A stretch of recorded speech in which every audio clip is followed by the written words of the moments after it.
মুখে ব্রাশটা নিয়ে লেগে পড়লাম ঝাঁট দিতে। আজকে অনেক দিন পরে কিন্তু বাইরে ঝাঁট দিলাম। আর তুলসী তলাটা দেখছো, গতকাল বৃষ্টি হয়েছে, পুরো কাদা কাদা হয়ে আছে। তো তুলসী তলাটাও জল দিয়ে ভালো করে ঝাঁটা দিয়ে ধুয়ে দেবো। আমার শাশুড়ি এমনি জল ঢেলে দিয়েছে, কিন্তু মাটিগুলো বসে গেছে, সেগুলো কি আর ওঠে? তাই আমি জল দিয়ে ঝাঁটা দিয়ে ধুয়ে দিলাম। আর এখানে দেখো ঝাঁটাটা না একদম খুলে খুলে পড়ে যাচ্ছে, মানে ঝাঁটাটা বেঁধে দিয়েছিল, কিন্তু ঝাঁটাটা খুলে খুলে পড়ে যাচ্ছে। ঝাঁটাটাকে বাঁধতে হবে, না বাঁধলে ঝাঁট দেওয়া যাবে না। অনেক কষ্ট করে ঝাঁটাটাকে বাঁধলাম, মানে ঝাঁট দিলাম, বাঁধলাম না, ঝাঁটা বাঁধবো আমি।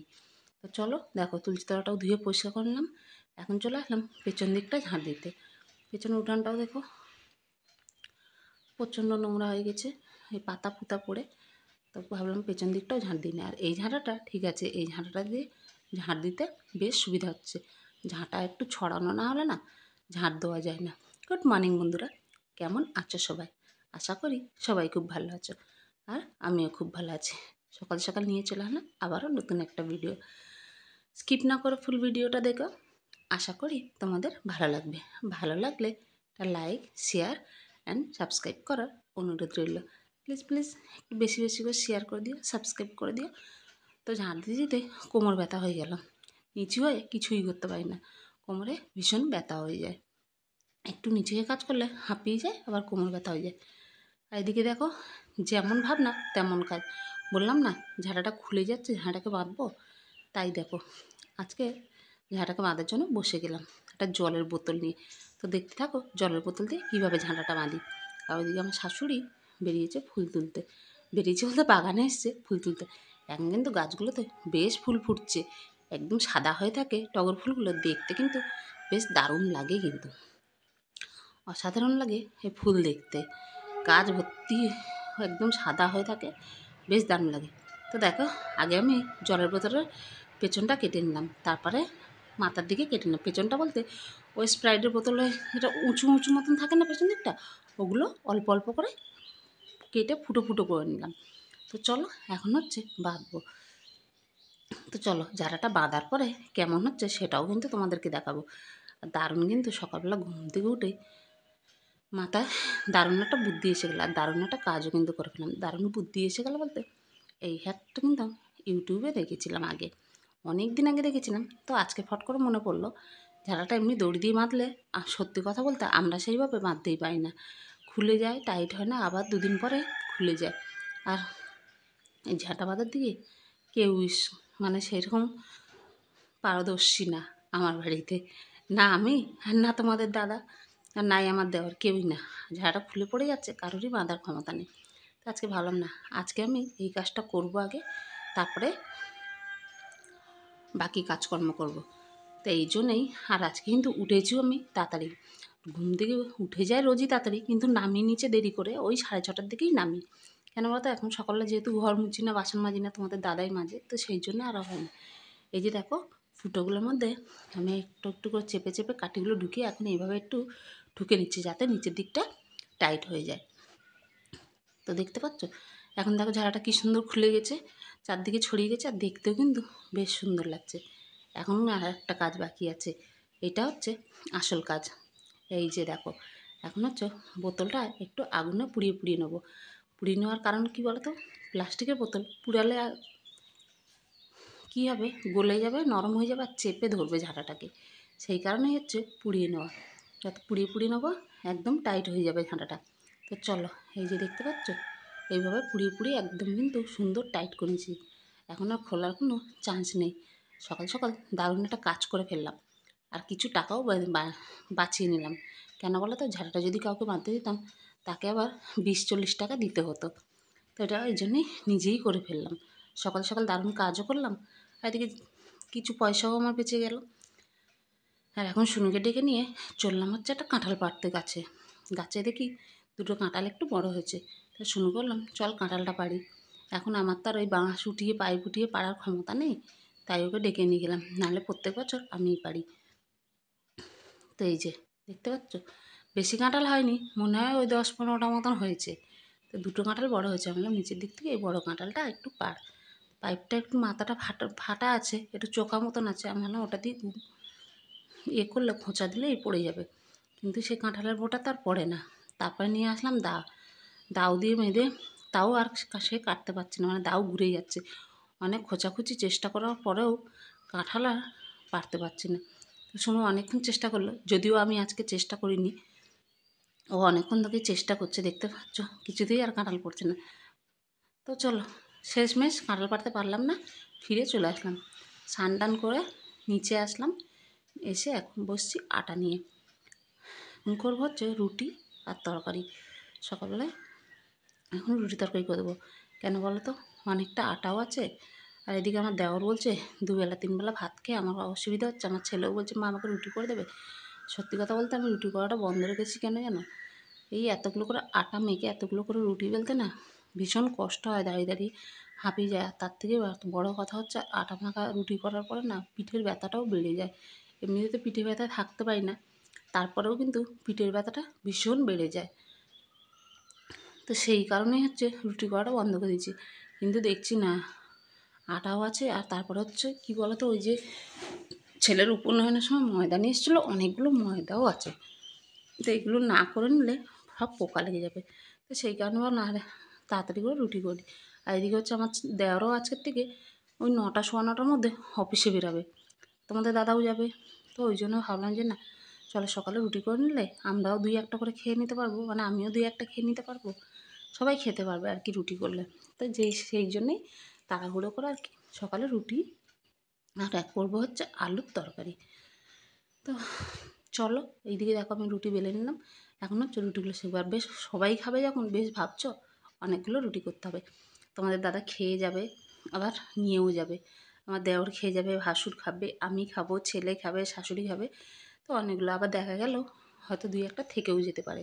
তো সেই জন্যেই অনেকগুলো করে সে এমনকি রাত্রে রুটি করি আর সকালেই রুটি করি। রুটি করলে আমাকে অনেকগুলো করতে হয়, ওই 2-4টে রুটি করলে হয় না। এই জন্যে আমি রুটি করতে চাই না, জানো তো। এখন কদিন যদি রুটি করি আর আমি ব্যথায় থাকতে পারবো না। তো চলো, আমি এক এক করে রুটিগুলো সব সেঁকে নিই। দেখো এদিকে ভাত বসিয়ে দিয়েছি, ভাত ফুটে গেছে। আর এখানে কেটে রেখেছি করলা, আর এই হচ্ছে আলু, করলা আলু ভাজা করব। আর অল্প একটু পুঁই শাক ছিল, তো এই যে কুমড়ো আলু পুঁই শাক ঝিঙে এইসব দিয়ে একটা কেটে রেখেছি, তরকারি করব। আর কি করব দেখি, আগে করলা আলু ভাজাটা করি। ভাতটাও ডাল সিদ্ধ হয়েই গেছে আগেই। তো চলো রান্নাগুলো করে নিই ফটাফট করে। রান্নাবান্না সব কমপ্লিট, এখন চলে আসলাম রান্নার বাসনগুলো নিয়ে। এর আগে 2-4টে বাসন ছিল, ওই 2-4টেই ছিল, সেগুলো আমার শাশুড়ি ধুয়ে নিয়েছে। মানে 2টো থালা, একটা বাটি আর প্রেশার কুকার, এই দুটো মানে আমার শাশুড়ি ধুয়ে নিয়েছে। এখন যে বাসন কোসনগুলো দেখছো এগুলো আমি ধুয়ে ফেলি। চলো, রান্না কমপ্লিট হয়ে গেছে। আর বাসন ধুতে ধুতে তোমাদেরকে বলেও দেবো কী রান্না হয়েছে।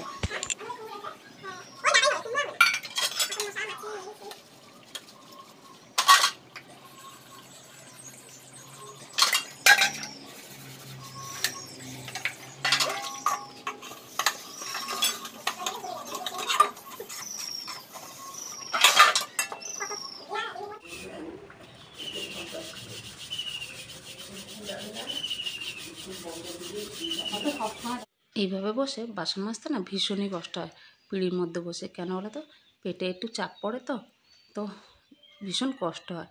আর তারপরে হচ্ছে কি বলো তো, পেটটা না বেশ অনেকটাই বড় হয়েছে।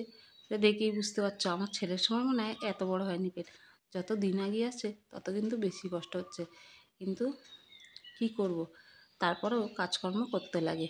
তো সংসারের কাজকর্ম করতেই হবে, কিছু করার নেই। তো চলো আমি বাসনগুলো ধুয়ে নিই। আর কী কী রান্না হয়েছে আজকে সেটাও তোমাদেরকে বলে দিই।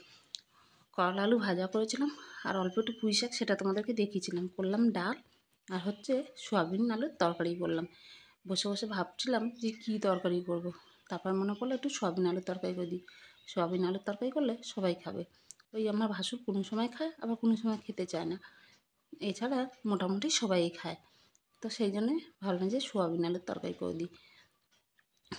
তো এই হচ্ছে আজকে দুপুরের মেনু ছিল। আর সকালে বললাম না রুটি আর আলুর চচ্চড়ি করেছিলাম, তো ওইটা দিয়ে তোমাদের দাদা চা দিয়ে রুটি দিয়ে খেয়ে গেল, আমিও 2টো রুটি চা দিয়ে খেলাম, শাশুড়িও 2টো রুটি চা দিয়ে খেলো, আর সবাই তরকারি দিয়ে খেলো। খেয়ে দিয়ে নিয়ে চলে গেল। চলো আমার বাসন মাজা শেষ, এখন হচ্ছে বাসন কোসনগুলো উল্টে রেখে দিই, ঝরে যাবে, মানে জল ঝরে যাবে। ঝরে যাবে বলতে উল্টে রাখলে জল ঝরে যাবে, একটু শুকিয়ে গেলে তারপর ঘরে তুলবো। ততক্ষণে এদিকে বসে গেছি ফল নিয়ে, এখনও কিন্তু খাওয়া দাওয়া হয়নি। তো ফলগুলো কেটে রাখি। এগুলো হচ্ছে তোমাদের দাদা পুজো করেছিল, এই সামনের বাড়িতে একটা কালী পুজো করেছিল, তো ওখান থেকে ফলগুলো দিয়েছে। তো ফলগুলো পড়ে নষ্ট হবে, তাই আমার শাশুড়ি বললে কেটে না। সত্যি কথা বলতে ওই যে বলি না তোমাদেরকে, যে ফল আমার বাড়িতে কেউ খায় না, একমাত্র আমি খাই। আর আপেল থাকলে, আপেল আঙুর থাকলে আমার ছেলে খায়। আর যদি কখনো কারোর মনে হয় তাহলে একটু খেলে খায়, নাহলে নাই, খায় না। আগে আমার দেওয়ার একটু খাচ্ছিল, যখন ওই হায়দ্রাবাদে ডাক্তার দেখাতে গেছিলো, ডাক্তার দেখিয়ে এসেছিলো, তখন ওকে একটু ফল টল খেতে বলেছিল, তখন বেশ খাচ্ছিল কদিন ফল।